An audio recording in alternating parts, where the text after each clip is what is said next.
Today's road trip, we're gonna go see, I guess everything between here and the University of Miami, and then we're gonna drive into the University of Miami campus, and what we're gonna do is we're gonna see what it looks like.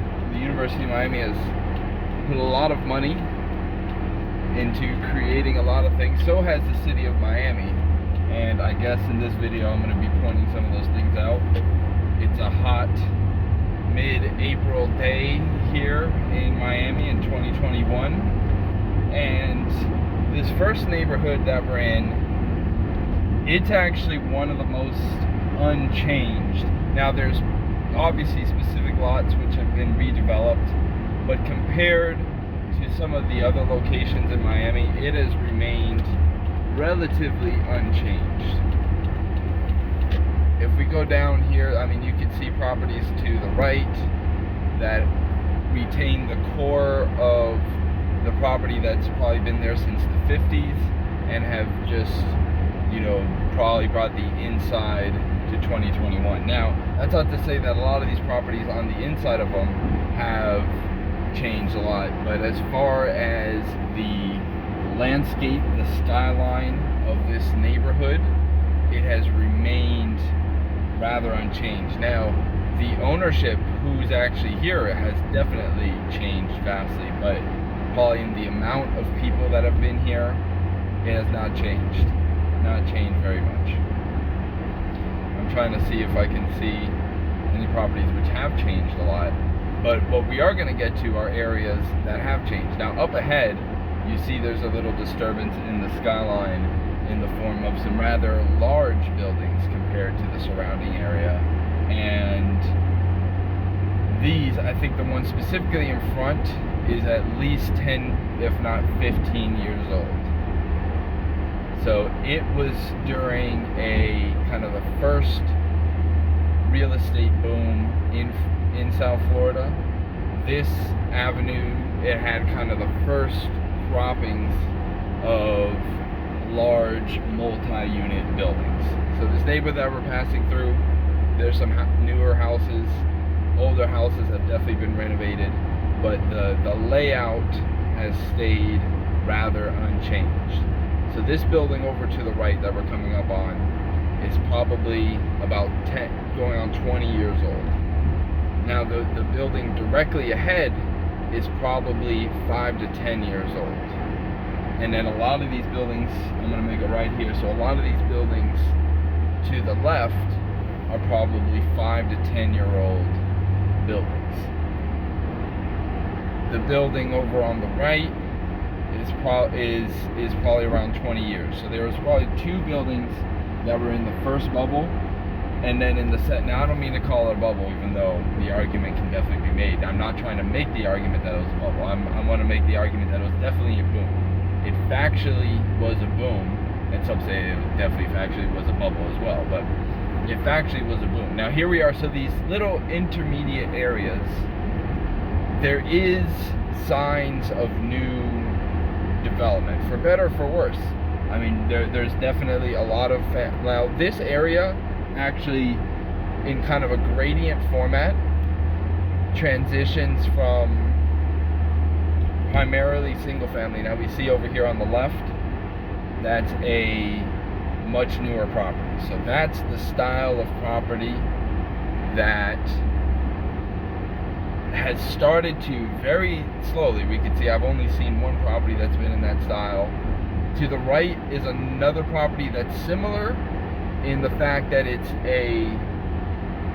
went from a single lot to a split lot townhouse. Now it might have been a duplex, but just in a different format, and some of that can be looked up. Now here on the left, I see a second example of that kind of property.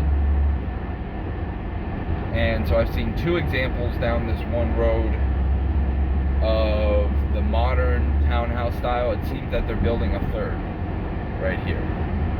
So there's three models of the duplex townhouse format, where you turn one lot, which would maybe be around $500,000 in today's market, depending on the structure that's on it. to something that could be two $500,000 properties on the same size land. But both properties are able to get pretty comparable, at least interior, under air conditioned square footage, because of the way that they're building it. It's really maxing out the lot, and I mean, at least the trend nowadays is to put as much square footage under air conditioning, because it's South Florida, because it's very hot outside. As I'm sure you're hearing in this video, the air conditioning is blasting to be able to provide for a smooth experience. Now we see here to the right, this is pretty new. I don't know how new it is, but it's definitely around the second wave. And part of the second wave has been kind of the beautification of this street. So the sidewalk has been redone, it's been repainted to kind of allow, now we see there's a lot of properties that still are, I wouldn't say holding out, but are definitely in the prior development. Now we see right here on the corner, we see a property that has really taken that modern townhouse, and so that's, I guess, the fourth one that we've seen, the third one completed, at least along this route. This route. Do you say route or do you say route? Leave your answer in the comments below. Should I put a poll out? Do you say route or do you say route, and then have the options just be the letters and have there be no differentiation? So you just kind of have to be, inclined. Can I do a community post even though I have no subscribers and no viewers? Like who is relegated to have community posts? I don't know. So we're seeing a lot of developed properties here. Now we're seeing, a few of these in a row. And now these vary from ones that were done in the first wave. And the first wave, I would just say even in the first decade, from 2000 to 2010, and then from 2010 to 2020. We can make it really simple. If a building was built in 2000 to 2010, it's going to follow certain architectural, codes and technologies that would be used to construct it, and design cues and things like that. Whereas if it was made in after 2010, then it would have other design cues. And we see here this Coral Gables area. Now, interestingly enough, there's this YouTube channel that I believe is called Coral Gables First, and they have been running ads. And since I am, local to the Coral Gables area, when I'm watching videos, I've seen these ads, and they're political ads, which they're, the candidate that they're going against, the position that they're taking is that the candidate, which is the incumbent, has approved far too many development requests. So, developers come and they say they want to put one of these buildings, and it could be even some of these buildings that we see right in front of us. Like this building directly in front, that's the tallest building in front of me, was put in, I believe, between 2010 to 2020. Somewhere in the middle of 2010 to 2020, that went up. And I'm sure for any of these buildings, I love how that woman, she couldn't wait. Hey, as long as everybody gets where they need to go safely, you know what I mean? I'm not in a rush. So we see here, we have some properties to the left. Now, what's interesting here is that we're straddling a city line. On the left side of the street is the city of Miami. On the right side of the street is the city of Coral Gables. And what that means is that the buildings that are on the left are able to, they may already be zoned, obviously, to be a certain height, because there are restrictions in the city of Coral Gables for how high you can make a building. Now, maybe, and so you'll see a leveling off, and maybe we'll finish off the episode with kind of a beautiful view. But there's a height limit, because Coral Gables is a planned city. It's a wealthy city, and the people, now see, look at this. Now something interesting is happening here. This building up here, violates what I'm saying, because it is on the right side of the street, but it's a very tall building, and Coral Gables is supposed to have a height limit. Now, I believe there's a little inlet right here, which is the city of Miami. So I wouldn't be surprised if that building was in the city of Miami. Now, if it's not in the city of Miami and it's in the city of Coral Gables, that's interesting on its own right, because that's a very tall building for Coral Gables, which notoriously has height restrictions, and they don't want the skyline they don't want it to be Brickell, because Brickell is becoming Manhattan in the South, for better or for worse, since Miami is basically still a car commuter city, and there's some public transport, but now look at this. So here we have 1, 2, 3 developments. These were all made in the last, has to be 5 years. It's definitely in the second, between 2010 and 2020. Here we have a Tesla dealership.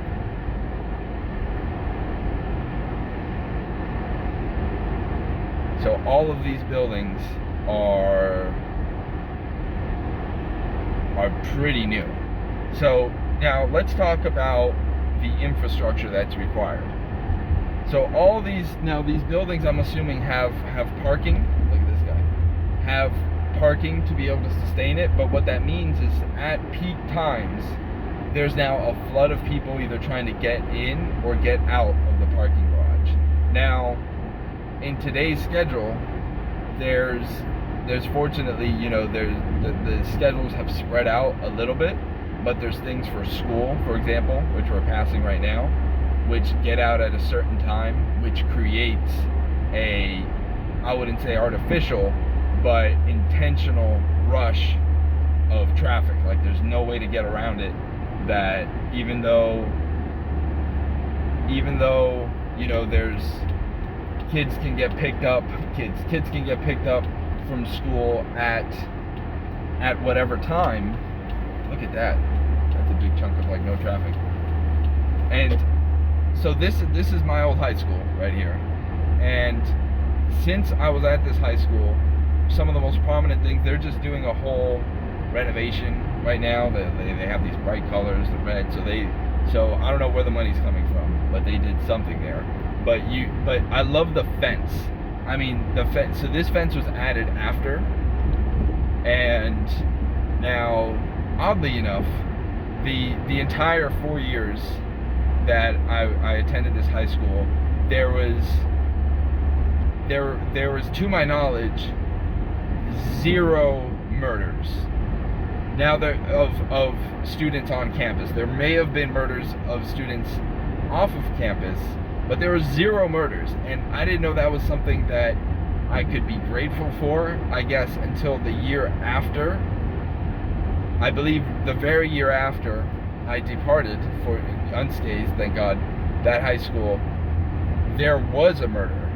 And I remember driving down this road, going from another, the school that's after the school, the school that we're going to, the University of Miami, and seeing the news trucks and having it be a whole thing. And I mean, just what a horrifying thing. But there were I don't think there had ever been a murder on that. I don't know. I mean, maybe there was. I don't know. But it's kind of a crazy thing that happened. And I mean, that's kind of the fun fact of the day. So if you're ever... and these are all verified facts. Crazy things. So this is the Coral Gables area, and I love how vegetation really can change. I mean, it's an obvious thing. I mean, because they're physically imposing things. So something I learned about, and I don't know how widespread this is, comment down below if you have these kinds of rules or regulations, but definitely in Coconut Grove, and I'm assuming in the Gables, and maybe in all of Miami-Dade County, maybe in all of the United States, I'm not sure, but you need to have permission in order to cut down any of the oak trees. Now, maybe there's other trees that have this protection as well. I'm not sure. But what I do know is that in certain areas in Miami, you need to, even if you own the property, you need to, so you may not get permission. And that means that if you do cut it down, you could be fined. I don't know if you could be arrested, but I'm presuming you could be fined. An amount of money that would make it not financially viable to cut down the oak tree. I don't know the rules. You can look up the rules. This video is not about the rules. I'm giving you the tour. This is the educated fucking tour, okay? Like, you can come down to Miami, you can come out here and sweat, but look, I don't want to be sweating out of Miami. It's disgusting to be sweating out of Miami. So you're gonna be in an air-conditioned little box anyway, so might as well experience Miami from an air-conditioned box without having to go anywhere. So from my air-conditioned box to yours, I present to you this little slice of South Florida, and I hope you enjoy it. So on the left here, we have the University of Miami, and we have oncoming traffic. And on the right, we have, I guess, just a residential area that's just kind of been fucking the same for a very long time. I mean, the houses are fine, but there's, where are the fucking mansions? Like, where's the glass? Where's the steel? Where's the aesthetic? I took some footage down in Key Biscayne yesterday, and I mean, they know what's going on. Like, they have mansions down there that, you have to be part of I was down in Key Biscayne, and the only thing I couldn't stop myself from thinking was that Key Biscayne was TikTok fucking island. Like, the population it was like that movie fucking Spy Kids, like where the kids are the fucking spies and shit.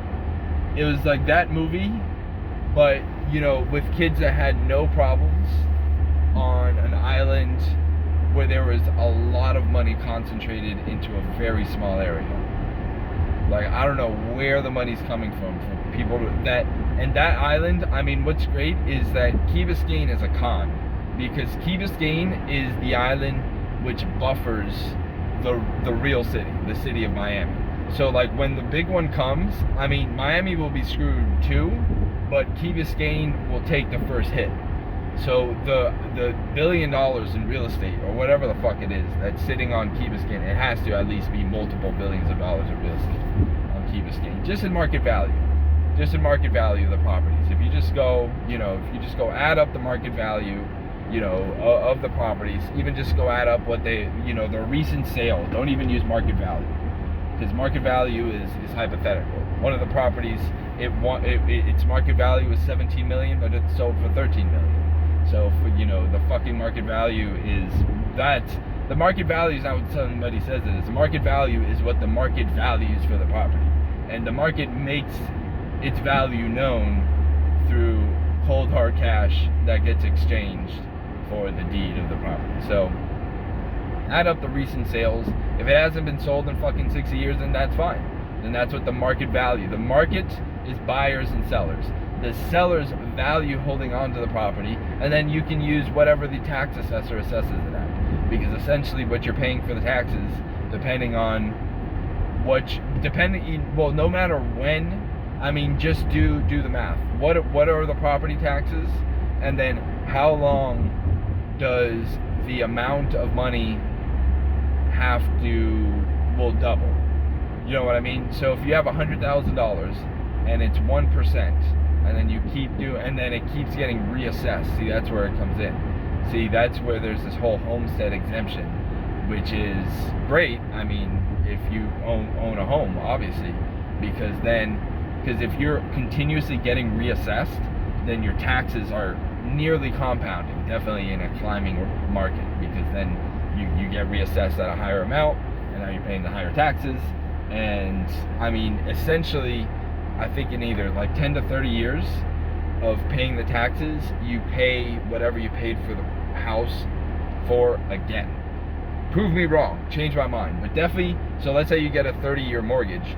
In 30 years, in the interest you're gonna pay on a mortgage is around 2 to 3 times the face value of the mortgage. And then in taxes, you're gonna pay for the property probably at least one more time. So you're really paying what you pay for the property 4 or 5 times over a 10 to 30 year period, which is fine, I mean, I guess, but that's just a little quirk. That's just kind of like a little quirk of the system. So I mean, which is fine, I guess, because currency, is supposed to be flowing. So the currency flows in, and then it flows out. So long as you have the freedom to have currency flow your way, the whole system's kind of going good. And I mean, as long as you have the wherewithal to do it, there's a lot of things that have to line up for the currency to flow. But you better make sure it flows, even if you own something, because just based on things and then things have to be insured too. They have to be insured multiple times. So it's never really done. It's never really done. And I mean, I guess it's not over till the fat lady sings, and the fat lady singing is your own death and the death of everyone else. And that's a melancholy thought here, and I hope you're enjoying this tour of Miami, and the hot, the sun, the lifestyle. Look at that. That's a cool color on that car. We got the traffic. There's just so many great things going down here in Miami, which is why you should buy some property here, and you should get a mortgage, and you shouldn't get the homestead exemption, and you should just get assessed whatever it is, and then just pay that, and just keep paying it, and get like multiple insurance policies on the house. I know you can't, but the bank could, or like if you're a Wall Street hedge fund or something, that you could. So get all the insurance policies. Spend all your money in insurance. Don't go out to dinners. Don't get drinks. Just spend money. Just get more insurance. Get more insurance. I don't think Americans have enough insurance. People should have legal insurance, health insurance, car insurance. People should have house insurance for houses they don't even own. Like I don't even want to buy the house. I just want to buy insurance. Can I just buy insurance on the house? Can I just be like this property right in front? How much is the insurance on that? Can I pay the insurance?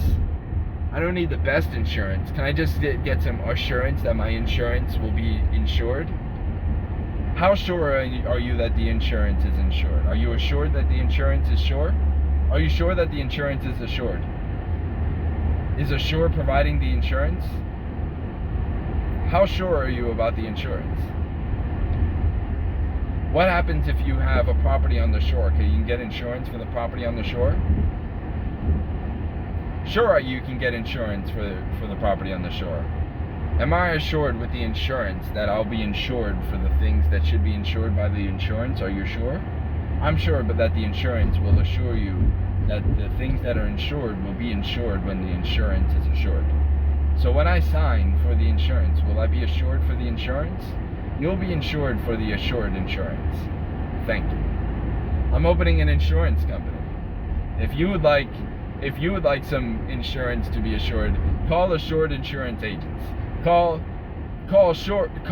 insurance, insured insurance, assured sure. That's actually 4 guys' name. That's Bob Insurance,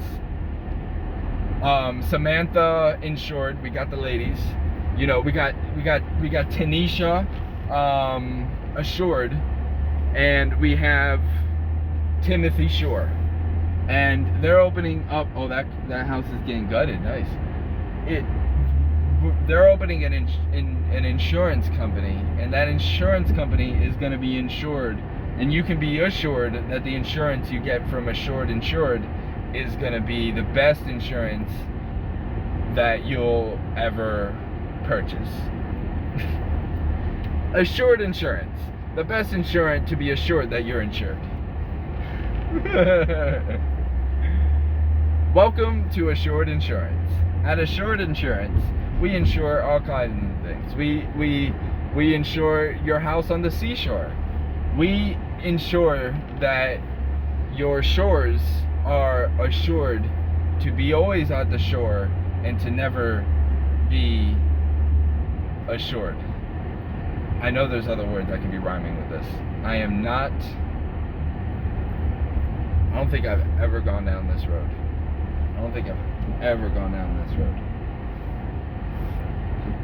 If you live on this road, leave a comment, leave a little shout out, send me an invite. I can provide steaks and tequila, and everyone inside the house will have to eat the steaks raw and dip it into a shot of tequila, because that is how I consume my meats and alcohol. That is how the meats and alcohol are consumed. No other way is acceptable. I cannot be around people that these houses are fucking ridiculous. These houses are they need some assured insurance. I need some assured insurance in some of these houses. Can I insure some of these houses? I just want the insurance. I'll pay for the insurance. What's my part?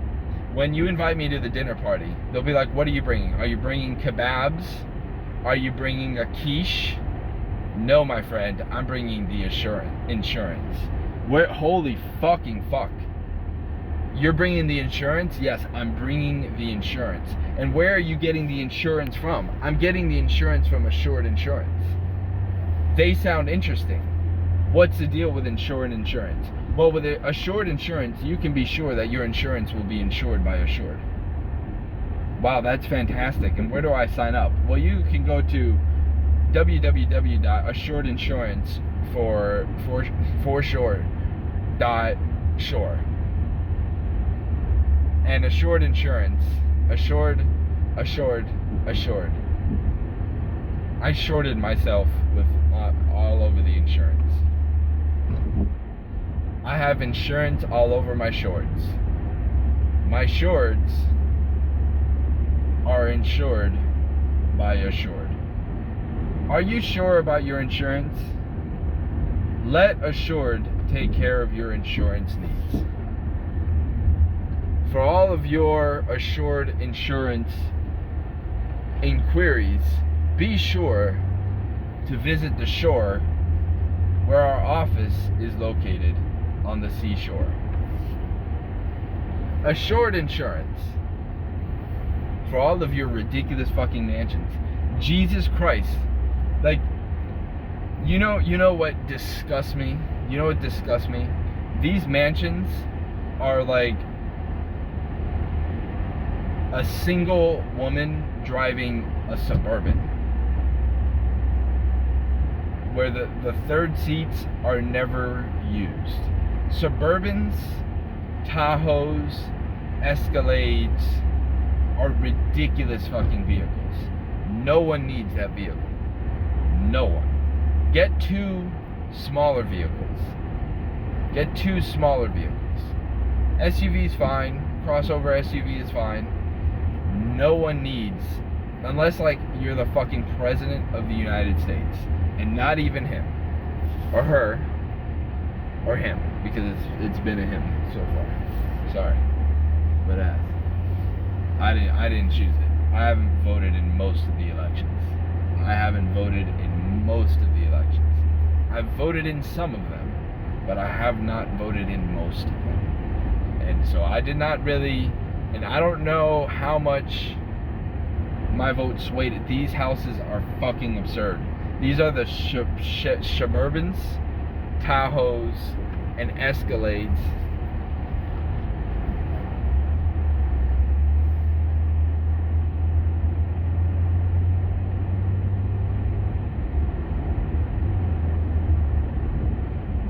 Of houses, and it really grinds my fucking gears. I am not okay with this. I am not okay with this.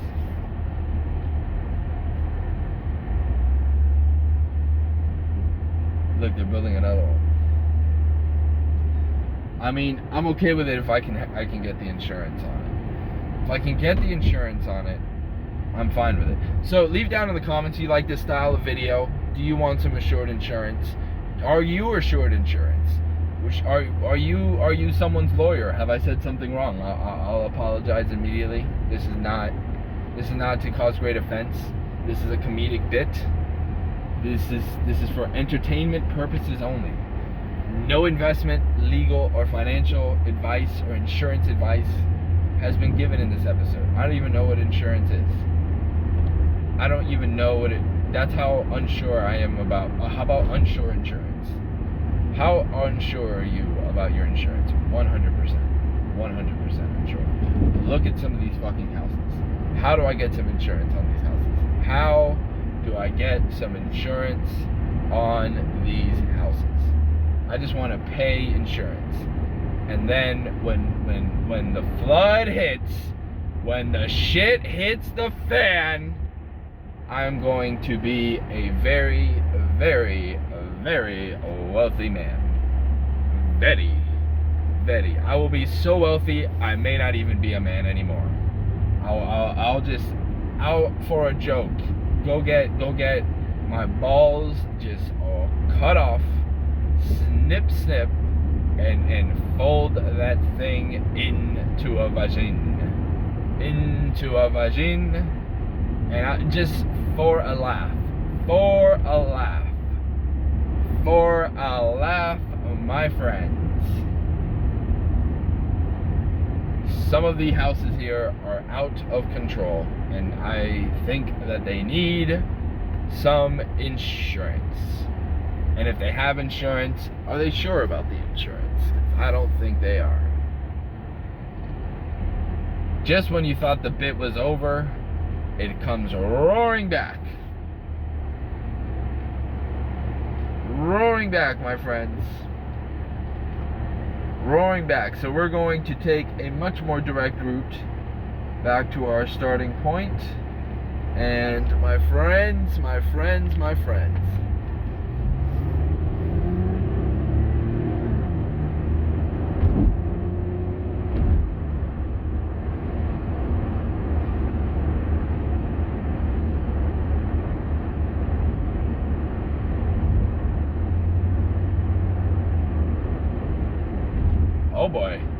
Oh boy. They surrounded that vehicle. They're like, nope. They like took shit out. Oh fuck. Oh boy.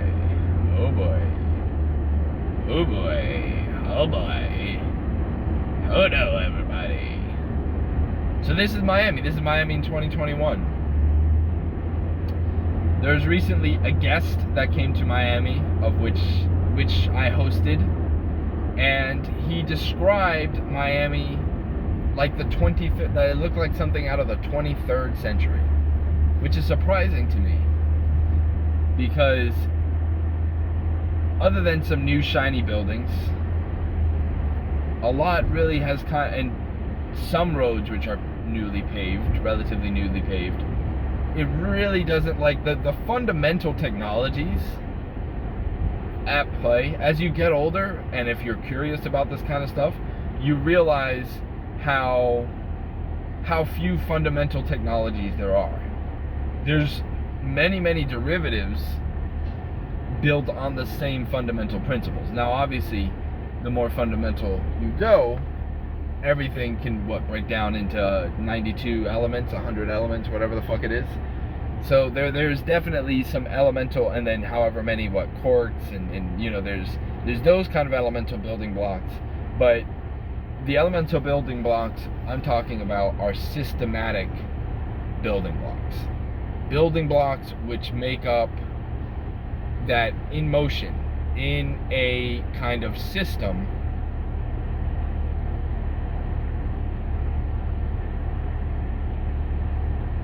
are able to exhibit predictable properties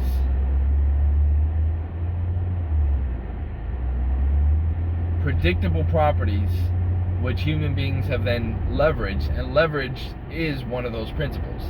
Leverage, physical mechanical leverage, not negotiation leverage, interpersonal leverage, you know, I'm talking about mechanical leverage.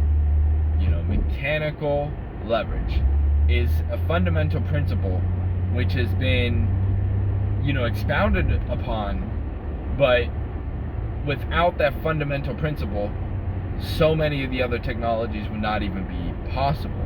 And that's one of those technologies which is really interesting to know the origin of.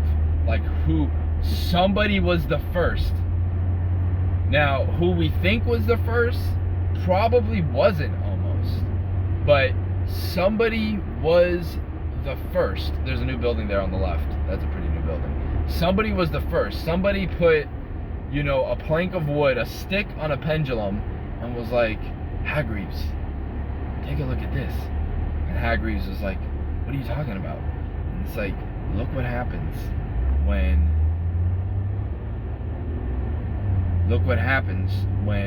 I put this heavy rock under this stick and I center it on this other rock. He's like, my God, Hargreaves, you can lift it up.